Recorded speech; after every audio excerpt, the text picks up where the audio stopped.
Et salut tout le monde, c'est Buldex. Et aujourd'hui, on se retrouve pour un nouveau, en fait, une présentation slash tutoriel de mon nouveau framework, dans le fond, que j'ai créé. Ça s'appelle Enoria.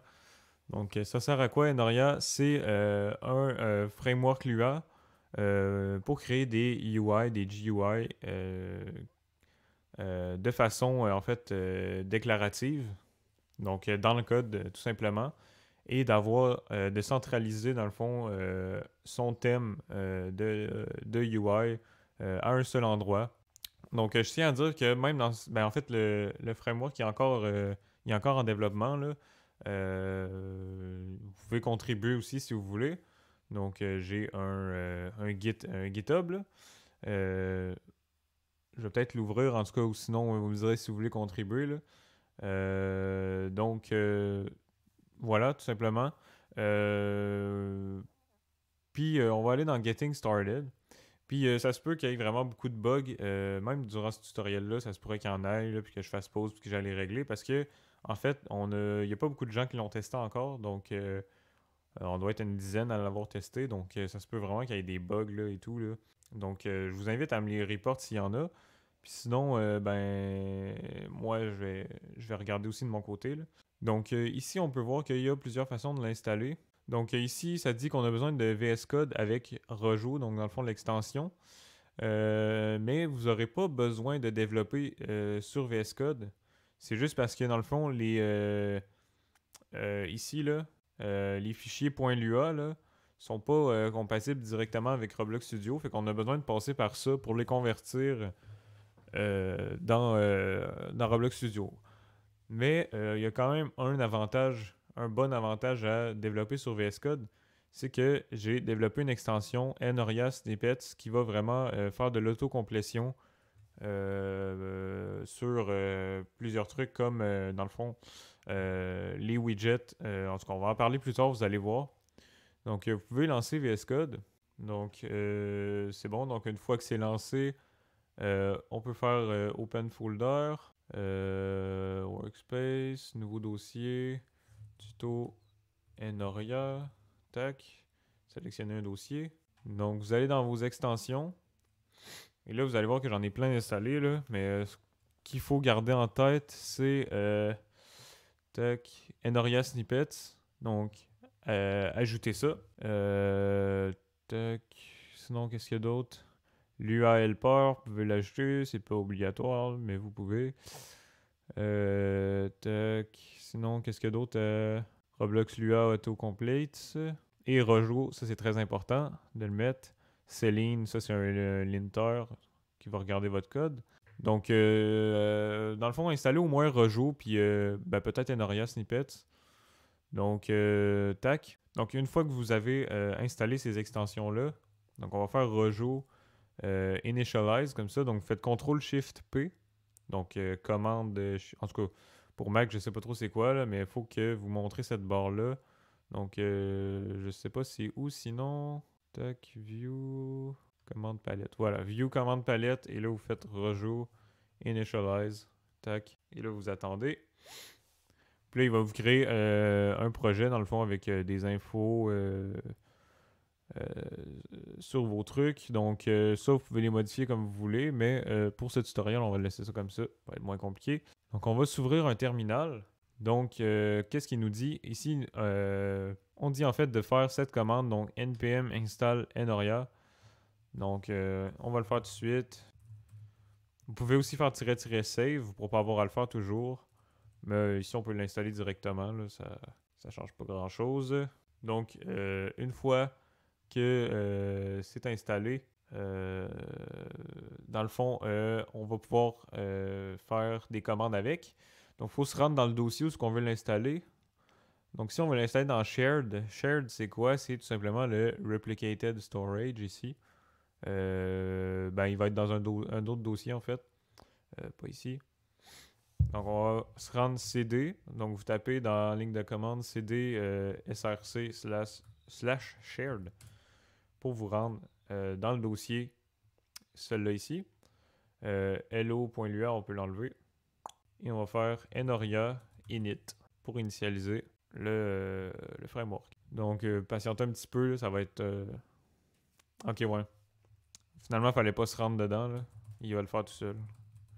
Donc, bon, ici, il nous demande le nom de notre projet, là, donc tuto Enoria, pas de description, pas de GitHub, tac. Ok. Donc, une fois que vous avez tout rempli ça, là, ça, c'est pas encore important, c'est juste dans le cas où il y aurait des packages, là. Mais pour l'instant, c'est pas le cas, là, donc faites ce que vous voulez, vous pouvez le supprimer ou pas, là. Donc, on voit ici que il nous a installé le framework. Tac. Donc, on va aller starter le serveur. Donc, vous allez faire Start Rejoue ici avec Default Project, comme ça. Hop.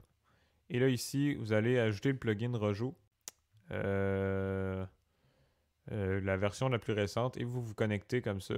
Tac. Donc, on peut voir qu'il a ajouté un dossier common Enoria. Donc, il y a tout ce qu'il faut. Bon, là, ici, il a créé un Git, là, mais il n'y a rien dedans. C'est juste parce qu'il y avait un point Git, donc il l'a créé. Là. Mais vous occupez pas de ça. Donc, voilà. Donc, on a tout le framework ici. Puis là, dans le fond, on peut commencer à développer. Donc, ici, il nous a créé un dossier. Là. On peut aller dedans. Là. Peu importe. New file. Donc, on va aller se créer, je sais pas moi, UI controller.lua. Là. Peu importe, ça change pas grand-chose. Donc, ici, il nous a créé, ici, starter player dans client. Il nous a créé un dossier, tac. Et on a, bon là on a encore un point git là, mais on s'en fout de ça là. Un UI controller ici. Donc là, vous avez le choix de développer directement là-dedans ou de retourner à VS Code. Donc moi, je vais rester sur VS Code parce que on a les snippets, comme je vous avais dit, qui va être très intéressant. Donc, je vais déjà en utiliser un, donc Run App. Donc ça va vous créer une appli, ouais, une genre d'appli Enoria. Donc on peut commenter ce que je vais commenter ici, là, comme ça, parce que on n'en aura pas besoin tout de suite, donc commentez-le. Donc au début, ce qu'on fait, on dit, on importe le framework, donc le module de base, donc Enoria est égal à require le chemin, donc replicated common Enoria package Enoria. Là, viens de me voir que je me suis trompé dans la documentation, mais c'est pas grave, on ira voir ça plus tard. Mais j'irai voir ça plus tard. Et donc ici, on crée une nouvelle instance. Et ici, on run l'app. Donc run app. Donc cette méthode-là, dans le fond, ce que ça fait, c'est que ça crée dans le fond un screen GUI. Ça crée dans le fond un screen GUI dans le player GUI. Donc si le nom, ça va être le nom du screen GUI, on peut le changer pour, je sais pas. Ok, donc désolé, il a fallu que je fasse pause. Donc le nom ici, on va My App par exemple. Et ici, c'est là le point d'entrée de notre appli. Donc si on s'en va voir l'exemple qu'on a ici, Hello World, ça nous dit, tac, ça, ignorez ça, là, j'ai fait un update, là, puis c'est plus valide, ça, là, fait qu'il faudra le changer. Donc ici, on fait un run app, my app, et on crée un text label. Donc, e.textLabel, c'est quoi ça? Dans le fond, ça retourne juste un text label normal. Donc, ici, on dit qu'est-ce qu'on fait. Je vous l'ai expliqué un peu. Puis là, on dit qu'on inserte Hello World ici comme ça. Donc, ici, comme on voit, mon code a changé. Sauf que là, je voulais pas le faire dans un module. Donc, on va renommer .client. Comme ça. Et là, normalement, hop, voilà. Donc, vous pouvez développer ici ou dans VS Code, là, ça change rien. Là. Ben, ça change rien dans le fond, à part que vous n'avez pas de snippets puis les fonctionnalités de VS Code. Donc voilà, ici on a Hello World, tout simplement. Si on voudrait changer sa couleur, ce qu'on ferait, c'est que on enlève ça, comme ça. Ouais, c'est ça. Dans le fond, chaque widget peut contenir, dans le fond, des paramètres nommés. Donc, dans le fond, ça contient un dictionnaire en deuxième paramètre. Puis ça va être, dans le fond, toutes les propriétés que vous voulez lui donner.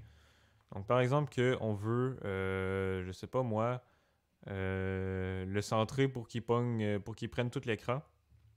Donc, on pourrait faire size est égal à udim2.new 1, 0, 1, 0. Donc comme ça, il prendrait tout l'espace. Donc voilà, vous voyez qu'il prend tout l'espace ici, comme ça. Si on voudrait qu'il y ait un background, donc background transparency est égal à 0, parce que par défaut, il est à 1, il est enlevé le background sur les text labels parce que c'est pas beau. Ben, c'est pas tant ça qu'on fait. D'habitude, on enlève le background. Mais là, je l'ai remis, comme vous pouvez le voir. Donc, c'est ça, par exemple. On pourrait avoir plusieurs propriétés, donc je les ferai pas toutes. Mais il faut garder en tête qu'on peut en avoir vraiment plusieurs. C'est ça, dans le fond.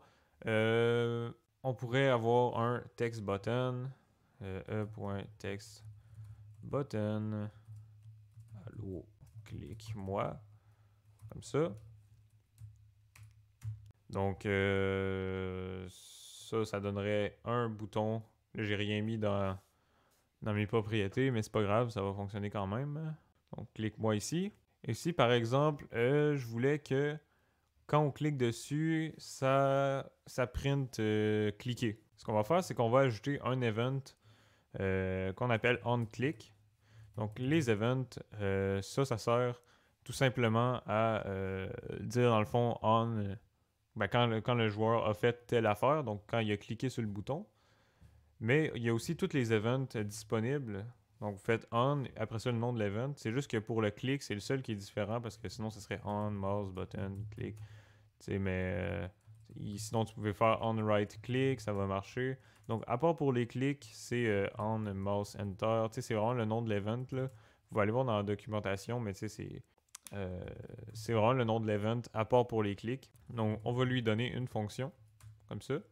Cette fonction-là, elle va print cliquer, comme ça.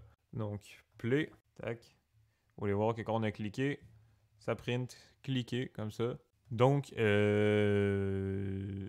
bon. Donc, on a aussi, tac, on va aller voir là-dedans. Donc, on va faire cet exemple-là. Donc, ici, ce qu'on a fait comme j'ai fait tantôt, sauf que au lieu de mettre, d'agrandir ici le text label et de mettre un background, on a tout simplement juste mis le text label au milieu et on a mis un frame en arrière, donc un container. Là. Dans l'Enoria, ça s'appelle un container. Donc, par exemple, je voudrais mettre le bouton au milieu, donc on va l'enlever comme ça. On va ajouter un container. Ben, en fait, on va le faire sur VS Code parce que vous allez voir que... Hop, on va rouvrir ça. Pourquoi qu'il ne veut pas se synchro? On va le quitter comme ça. Tac. En tout cas, il va se synchroniser automatiquement. Là. Si je le change ici, donc e.container. Donc, vous pouvez voir ici que les snippets nous en propose un. Donc, on va cliquer dessus. Et là, ça nous ajoute automatiquement notre dictionnaire. Et ça met child pour y mettre un child. Donc, Enoria, en fait, ça se base sur les widget trees. Donc, un widget tree, c'est un arbre de composants. Mais dans le fond, c'est pareil que comme sur Roblox. Si vous avez un tree comme ça, c'est la même chose, sauf que ça va être en code comme ça que vous allez le faire. Donc, vous allez me dire pourquoi en code. C'est parce qu'en fait, il y a plusieurs frameworks qui l'ont prouvé, là, dont Flutter, qui a de créer des UI de façon... en fait, en web, là, tout simplement, là, de façon déclarative comme ça. Ça permet, dans le fond, d'avoir centralisé tous vos trucs. Et ce qui est cool avec Enoria aussi, comparé à d'autres frameworks d'UI/GUI, je pense qu'il y en a un autre, là, ou deux autres, c'est qu'il y a possibilité de mettre un thème général de l'application. Et donc, si par exemple, vous voulez que tous les objets, tous les frames aient un background de la même couleur, ben vous l'avez juste à une place qui dit que ça va être de la même couleur. Donc, vous allez pouvoir le changer une fois. Il n'y a pas besoin de le changer sur tous les frames ou tous les sélectionner et tout. Donc, c'est vraiment beaucoup moins chiant. Donc, child ici, on va coller ce qu'on avait. Donc, on avait un text button, tac, tac. Et ici, il y a une propriété qui s'appelle centered, est égal à true. Comme ça. Donc, ça, ce que ça va faire, c'est que ça va automatiquement mettre son anchor point, dans le fond, son point d'encre, au milieu et ça va mettre sa position au milieu à 0.5, 0.5. Donc, on peut aller tester ça. Donc, normalement, je vais regarder si ça... Oui, ça a changé, c'est bon. OK. Donc, on va play. Donc, normalement, puis vous voyez que c'est plutôt rapide. Ça va pris beaucoup de temps à charger. Donc, je peux vous montrer un peu ce que ça donne ici. Là. ça donne my app comme ça, avec le container qui se traduit en frame. Et ici, un text button à l'intérieur. Donc, la propriété centered a mis son anchor point et sa position 0.5, 0.5. Et qu'on clique, ben, c'est toujours le même comportement. Donc, il y a plusieurs façons, en fait. T'as peu. OK. Widgets. Donc, les widgets, c'est des text labels, text button. Il y a aussi des éléments plus complexes que j'ai fait dans le fond des forms, des listes builder ou des colonnes. Donc ici, si on veut créer un text label, on peut changer, on écrit son texte comme ça et on peut changer sa couleur comme ça. Et vous voyez que ça fonctionne comme ça. Donc ça, je le ferai pas parce que je vous ai montré un peu les bases. Et dans Enoria, vous pouvez aussi créer des widgets custom. Parce que un widget, dans le fond, ça se traduit toujours en GUI Roblox. Par exemple, un container, on a vu que ça donnait une frame, que c'est en réalité une frame. Donc, le code d'Enoria va juste prendre ce que vous lui donnez, appliquer les propriétés, et va retourner dans le fond un frame, et ça va créer l'arbre dans le fond comme ça. Ici, on peut voir qu'on a des function-based widgets. Donc, on dit que c'est possible de créer et très rapide, de créer des widgets custom. La façon la plus rapide est de créer une fonction qui retourne un widget tree. Donc, par exemple, qu'on voudrait avoir plusieurs boutons. Donc, on va retourner ici. Plusieurs boutons comme ça dans une colonne dans le fond. On créerait une fonction. Donc, function, tac, bouton. On va mettre une majuscule comme ça, c'est un composant. Bouton, juste bouton comme ça. Donc, on retourne notre bouton, comme ça. Donc, on vient de créer tout simplement un composant sur Enoria. Donc, ça reste une fonction avec juste un return de ça. Et par exemple, si on mettait bouton comme ça va fonctionner parce que ça va appeler la fonction. Tac, ça va retourner ça exactement comme tout à l'heure. On peut aller le tester. Voilà, ça fonctionne toujours. Ça permet de toute façon d'éviter de se répéter. Dans notre cas, on l'a juste une fois. Mais si par exemple on avait une colonne, donc e.column ici, ou une row. Donc une row, c'est une rangée, ce qui veut dire dans le fond de façon horizontale. Puis une colonne, c'est des widgets à la verticale, comme ça. Donc ici, on a children, donc ça, c'est les enfants de la colonne en ordre, qui vont être en ordre ici. Je crois en fait, ouais, il me semble qu'ils vont être en ordre. Puis là, par exemple, on voudrait plusieurs boutons, puis mettons le texte, clic, comme ça, donc texte, clic, comme ça. Donc si on voulait avoir plusieurs boutons, donc bouton 1, clic, bouton 2, clic, bouton 3, clic, virgule. OK. Donc ça nous crée une liste de boutons. Donc on peut aller le tester. Donc on va avoir 3 boutons, comme ça. Bouton 1, clic, bouton 2, clic, bouton 3, clic. Donc comme ça, on a 3 boutons. Donc déclarer en fonction, c'est vraiment utile parce que ça nous permet d'avoir un truc beaucoup plus clair. Vous pouvez même séparer les fonctions dans des modules script. Mais là, on va faire un cas dans le fond où ce que par exemple, vous voulez faire un compteur, ok, puis vous avez un bouton. Ce qu'on pourrait faire, c'est d'avoir, par exemple, je sais pas, local compteur. Tu sais, on pourrait créer une variable qui tient compte du compteur puis d'ajouter 1 à chaque fois. Mais ce sera, en fait, on va juste enlever ça. On va garder le bouton comme ça. Donc, par exemple, si on veut que tac, comme ça, local compteur est égal à 0. Là, je fais vraiment la fonction, pas la fonction, mais la manière qu'il ne faut pas le faire, mais ça va marcher quand même probablement. Donc, par exemple, on serait tenté à faire ça. OK? On va enlever text click, compteur. On serait tenté de faire ça, mais ça fonctionnera pas dans le fond parce que ouais, t'as peu. Comme ça, pour afficher le compteur. Donc, on serait tenté de faire ça, donc ça montrerait 0. Et là, ici, ça ajouterait 1. Mais Le seul problème, c'est que quand on clique dessus, comme vous voyez, ça ajoute bel et bien à la variable compteur, mais ça update pas notre widget vu qu'il est déjà rendu, donc ça ne l'update pas. Ça ne le refait pas à chaque fois. Donc là, vous allez me dire, ok, ouais, on pourrait faire une fonction qui incrémente le compteur puis qui enlève tout ce qu'il y a dans le GUI puis qui le remet. Mais Enoria fait déjà tout ça pour vous, puis probablement mieux que ce que vous allez penser. Il enlève, en gros, il enlève juste ce qu'il y a de besoin. Donc, si par exemple vous changez l'état, par exemple, on aurait un frame avec un text button dedans, avec, je sais pas moi, n'importe quoi d'autre dedans, là, une liste. Là. Si vous changez l'état du text button, ben il va juste enlever le text button et ses enfants, mais il va pas enlever ce qu'il y a comme parent. Donc ça, c'est ce qu'on appelle le state management. Donc j'y arrive. Ici, vous avez tous les widgets que vous pouvez utiliser. Les events, on les a vus tantôt. Je vous invite à regarder la documentation hein, si vous ne savez pas des trucs. Donc state management. Donc state management, c'est une façon vraiment clean de faire de l'interaction. Donc on crée des variables d'état et on les change selon certains events.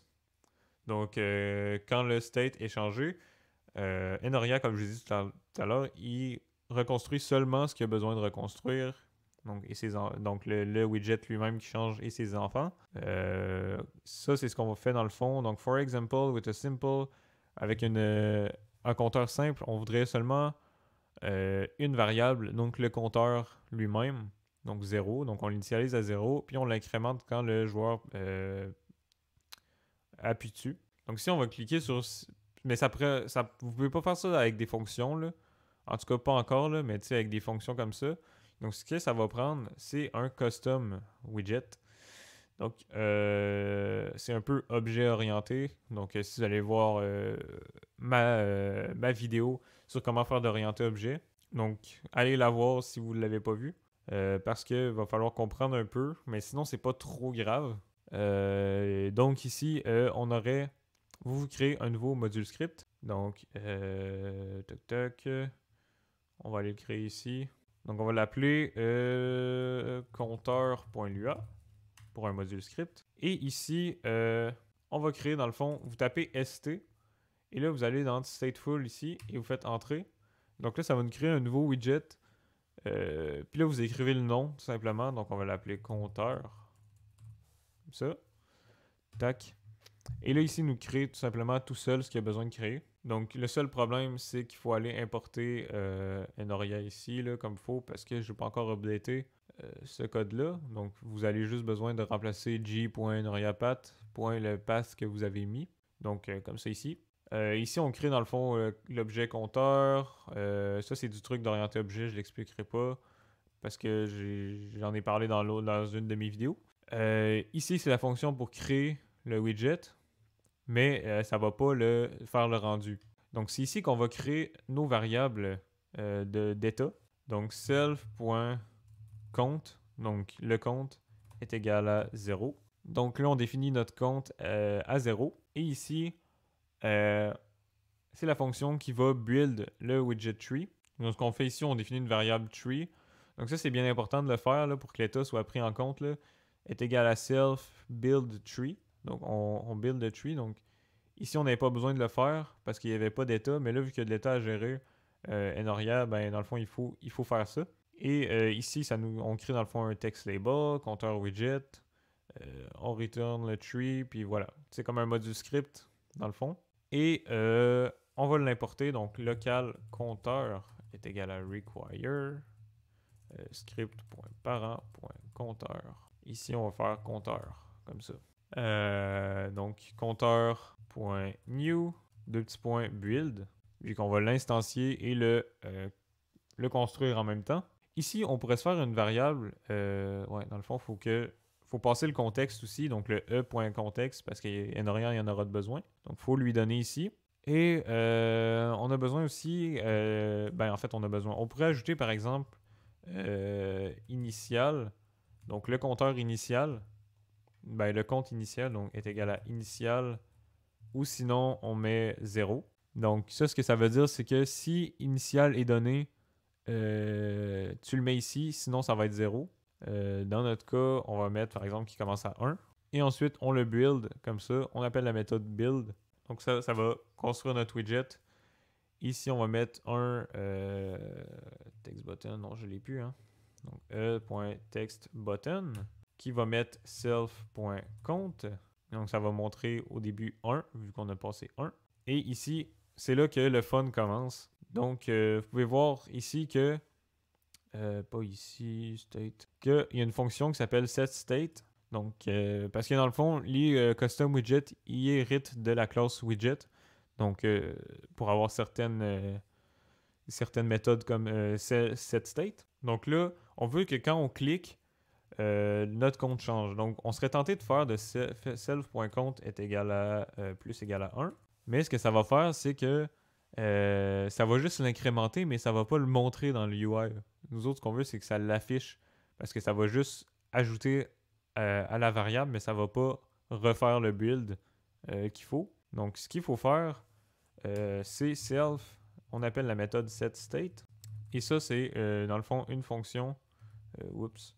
Donc, c'est un peu tannant avec VS Code, là, c'est créer des fonctions comme ça. Là. Tac, vous faites ça comme ça. Et ensuite, dans le body, vous faites self. C'est là que vous allez faire le code qui concerne, dans le fond, que vous allez incrémenter votre variable, par exemple, là, plus égal à 1. Donc, normalement, tout devrait fonctionner. Donc, récapitulatif, ici, on a la méthode new qui est appelée au début comme ça. On y passe le contexte, parce qu'on en a besoin, ici. Et on peut y ajouter un paramètre si on veut, plusieurs paramètres si on veut. On peut passer dans n'importe quoi, c'est à votre discrétion. Et ici, on a 1, donc on veut que ça initial il soit à 1, donc ça va nous mettre 1. S'il n'y avait rien, ben, il mettait 0. Et ici, dans la méthode build, donc il faut l'appeler ici, on l'appelle, tac, ce que ça fait, ça crée un tree, donc self build tree, et ça met notre bouton dedans, et ça le retourne, évidemment, il faut retourner, et on retourne le module aussi. Donc si on s'en va tester, normalement, ça devrait fonctionner, parce qu'on l'a fait tout correctement. Donc ici, on peut voir qu'on commence à 1. Si on clique dessus, il l'incrémente. Donc, je peux vous montrer un peu comment ça fonctionne ici. Là. Vous allez voir que le texte bouton, là, il va disparaître puis il va se recréer. Tac. Vous voyez que là, il me l'a désélectionné parce qu'il a été supprimé puis refait. Donc, vous allez me dire, tu sais, ça se peut que ça soit pas trop rapide et tout, que de le changer directement. C'est sûr, mais ça reste assez rapide. Ça reste vraiment pas long à Roblox de faire ça, là, d'enlever un texte bouton puis de le remettre. T'sais, vous voyez qu'il n'y a pratiquement aucune différence. Là. Même pour des gros projets de grande envergure, là, ça se fait en web et tout, donc ça va se faire dans Roblox assez facilement. Donc, n'ayez crainte. On pourrait avoir plusieurs compteurs, évidemment. Donc, colonne. Comme ça. Un compteur qui commence, par exemple, 1 à 2, puis 1 à 3. Donc, ici, comme ça. Toc, toc. Bon, là, ils changent d'ordre, là, mais ça, c'est parce qu'ils sont recréés et tout, donc c'est ça. Tac. Donc là, vu qu'on a créé une colonne, c'est en fait un frame avec un list layout de ce sens-là. Donc, ici, on a nos 3 boutons. Et si vous voulez vous aider à vous déboguer, vous pouvez changer les noms aussi, là. Il peut toujours avoir une propriété de name ici, là. Ici, c'est égal à compteur, comme ça. Puis ça va changer le nom du text button. Donc, bon, là, c'est mal formaté, mais bon, c'est pas... Bref, ok, comme ça. Donc, dans votre tree, vous pouvez mettre ce que vous voulez. Ça va fonctionner. Donc, je crois que ça va être tout pour le premier épisode. Donc, on en fera un deuxième sur comment faire le thème de l'application, là. Mais vous pouvez aller voir, dans le fond, comment faire des animations, comment faire des forms, comment faire des... Bon, là, ça, c'est quand même un gros form, là, c'est pour ça que ça paraît long comme ça, là. Vous pouvez faire du thème ici. Donc, je vais montrer ça dans un prochain épisode. Donc, abonne-toi et merci d'avoir resté jusqu'à la fin. Salut!